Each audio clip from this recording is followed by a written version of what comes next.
everyone, I'm Tanoye from the Riley Divorce and Family Law Firm. And I'm Paul Riley, CEO of the Riley Divorce and Family Law Firm. Tanoye is our Director of Communications. She's also a lawyer in two other jurisdictions, but for us, she serves that purpose. Anything you see out there in the ether has usually got her hand involved in writing it or planning it. So Tanoye is very integral to our success here at the firm. Thank you very much, Paul. I'm You owe me excited to be here. $5 for that. No problem. Got you.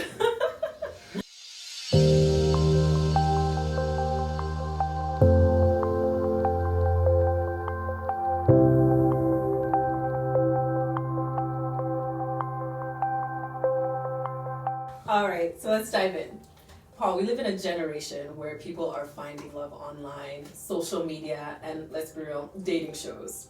So from a divorce lawyer's perspective, does how you meet your partner impact the long-term effect of your marriage? That's such an interesting question for me because, I've never swiped right or left. Lucky you. I'm old school. We came from an era where you wanted to meet someone, you'd meet them at the grocery store or the gas station. You see someone you like, you maybe push your shopping cart into her cart and they say, "Oh, sorry about that. Hey, how are you? My name."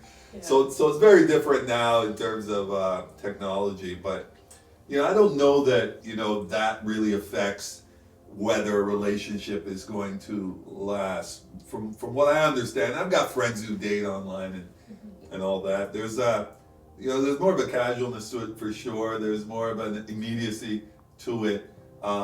There's a replaceability to it. Like if someone doesn't like you, oh, let me swipe again. And so there's less, I think, invested now in meeting someone than before, clearly, right? We used to have to go out, spend money, dress up, go to a club, go to a bar.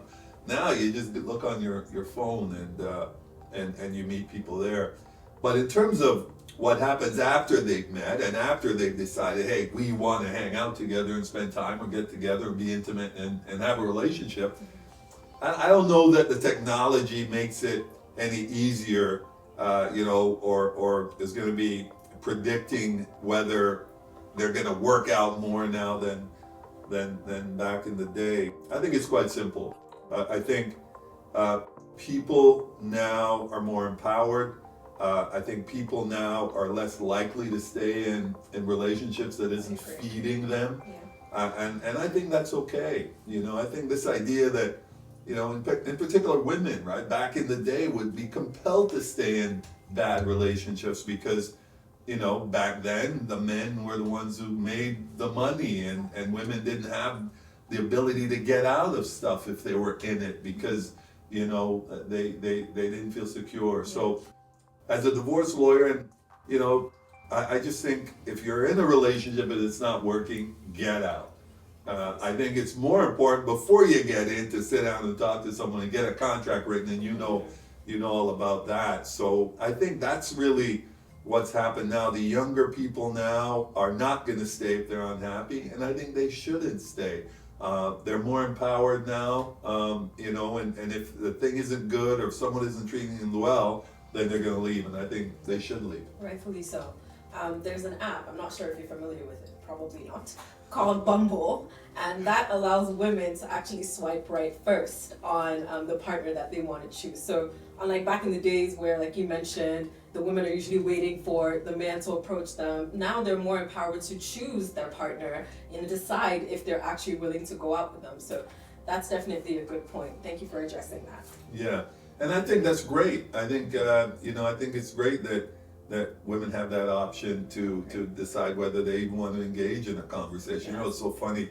I got kids in university now, and we're talking about this just a few months ago, and I was saying how crazy it was that you're meeting people online that you don't even know. And the one kid says, "Yeah, Dad, I can see your point. It makes sense. Why not go to a dark place where music is loud, strangers are there, you're drunk, and then you're leaving with someone?" Yeah, that's way better. That's awesome. So it makes, I understand how things are done now. Yes. And I think anything that gives people the option of deciding who they want to just even engage a conversation with, I think that's a good thing. That's a good point.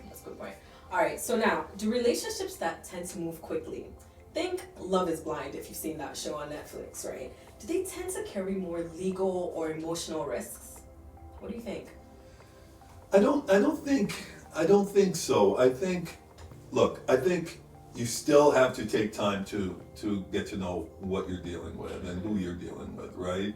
Look, everyone who comes to see us was in a relationship at some point that they thought was great. Everyone who comes to see us was with someone at some point they thought was the best, and I want to spend my life with this person. And invariably, half of them come back and say that this isn't working out. I need to get out. You need to get me out of this. So I think regardless of how you do it, the vehicle or the venue, whether it's online or at the supermarket like I used to, I think you've got to just take time and really get to know what you're dealing with. And if it's on a reality show that kind of compels you to speed up the process, that's just for television. It is. You know, I'm an old TV guy, and that's just for the purposes of producing the television. I gotta believe there's some waivers that are signed, I would hope so. you know, before these people go on these shows. But you know, I think you just gotta be meticulous, because let me tell you, if you get into a situation with someone, it could be years before you get out. If you have a kid with someone, it could be decades that you're forced to communicate with this person. And I think you just got to be careful of who you, think you're getting involved with. You've got to learn who they are really, because look, anybody can hold their breath underwater for a certain amount of time, but eventually the real person is going to come out. Yeah. And is it going to come out after you've been married for 3 years, 5 years, after a couple of kids, and now when you find out who they really are, you can't get rid of them, or you can, but it's going to cost you tens of thousands of dollars, and maybe half of your house, and maybe the cottage that was in your family for 3 generations. These are things we deal with, and it's sad. You know, how many stories do you hear of? It's like how Stella got her groove back. Remember the movie? People will go away. We've had clients who've gone away, met people abroad, brought them here, marry them here, and then are stuck with them here, and they don't maybe have the skills or education to work here, so you're left now carrying this person. Well, then what happens when you divorce? That's the problem, yeah. You know, you have a couple kids with them, what happens? Well, they're gonna have the kid half the time, so you're gonna be paying child support to them. You're gonna be paying spousal support to them because they are not trained here, perhaps don't have the skills, education, what have you. You might be carrying this person for 15 years. Yeah. So, you know, you just gotta always be careful when you take that step forward. Yes. You gotta also get contracts signed to say, you know, if this doesn't work out, we kind of go our separate ways, and you're not looking for any support from me, I'm not looking for any from you. Definitely. You know, you need to have those types of arrangements in place before you take things too seriously. Good point. And I was gonna ask, what protections should couples really take before entering into a marriage, whether you meet online, in person, on a dating show? Tell us a little bit more. You already spoke a bit about that. You gotta get a contract, you know, and whether it's a prenup, if you're already in it, get a postnup. If you're not marrying, get a cohab agreement, get a contract. Because courts loathe to break up a contract. That's not what they're there for. They're not there to save you from making a bad business deal.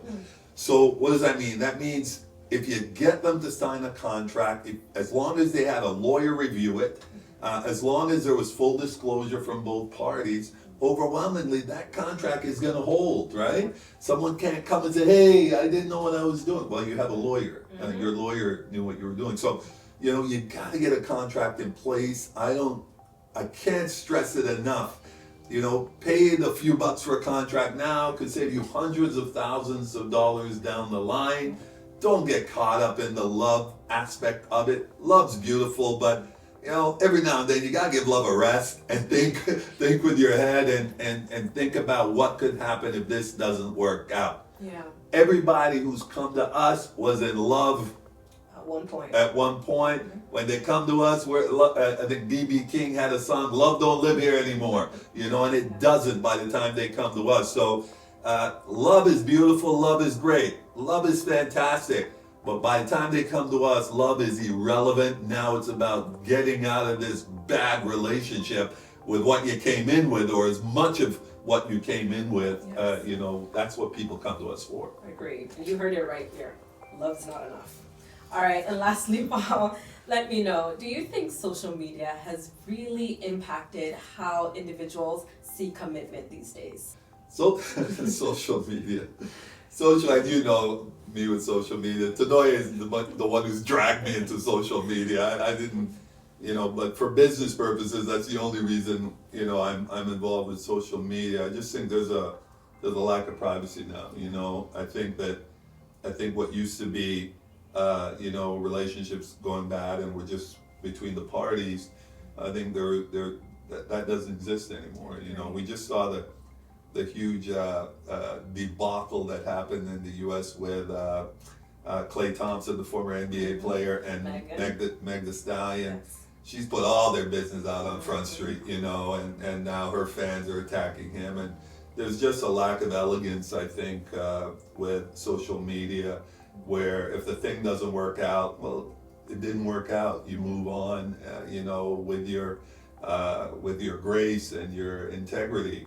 Well, now, you know, they're putting you out there on Front Street. You know, there's don'tdatehim.com, you know, and things of this nature. So the lack of privacy, I think, is gone from a lot of situations. That's why, you know, some of the clients who come to us, the number one thing they want is privacy. They don't want their stuff out in the public forum, and that's important still to some people. But I think overwhelmingly social media is, you know, it's kind of eroded privacy and that elegance of what an intimate relationship was. You know, the business is just out there for everybody to see, and I think that's problematic. But that's just the world we're in right now. You know. Rightfully so. And tell me, Paul, do you think the courts tend to look down on parties that put a lot of their business out there on social media? Well, that's a great question, because there are two ways, you know, and evidence in family law is handled differently than in any other area of law, you know, because it's almost, there's not really a consistency. You'll have some judges who, they don't want any of that social media noise, but there are others who, if you've got a post on Facebook, that's evidence, they'll want that. You know, if you've got an Instagram post, you know, they may say, yeah, let me see that and use that as well. And most of our files now going forward involve some type of digital evidence, whether it's Facebook, Instagram, he said this about me, she said that about me, that I'm a terrible dad. It's all out there, and so most clients are coming in armed with this stuff. Yes. And then we've got to see how we want to deploy that, if in fact it's something that is solid enough evidence that the court will want to see it, or if it's on the periphery enough where the court's going to say, don't waste my time with that. I don't want that noise here, right? Let's just stick with the facts of the case. So it's interesting, but it's definitely a part of the discussion now. Social media, the Facebook stuff, Instagram, all of that stuff, they send to us now. We've got to decide what you know, will be palatable to the court, or what the court may find just, you know, rude or a waste of time. Rightfully so. And every case is different. All right, great. Absolutely. Thank you so much, Paul. It was a pleasure chatting with you Absolutely, today. absolutely. And this is not the last time. Tanoya and I are going to be getting together, discussing some questions that you guys may send in to us. We want to hear from you and you know, share some information with you as well. This is, you know, romance and divorce. It's not going anywhere. You know, virtually every divorce firm I know is busier now than ever, and I just think that people are not sticking around when things aren't good for them. And quite frankly, I think everybody deserves to be happy, whether you're swiping right, left, or just pushing your shopping cart into someone in the frozen food section just to say hello. I might try that, by the way, and I'll let you know. All right, thank you so much, everyone, and we'll see you next time.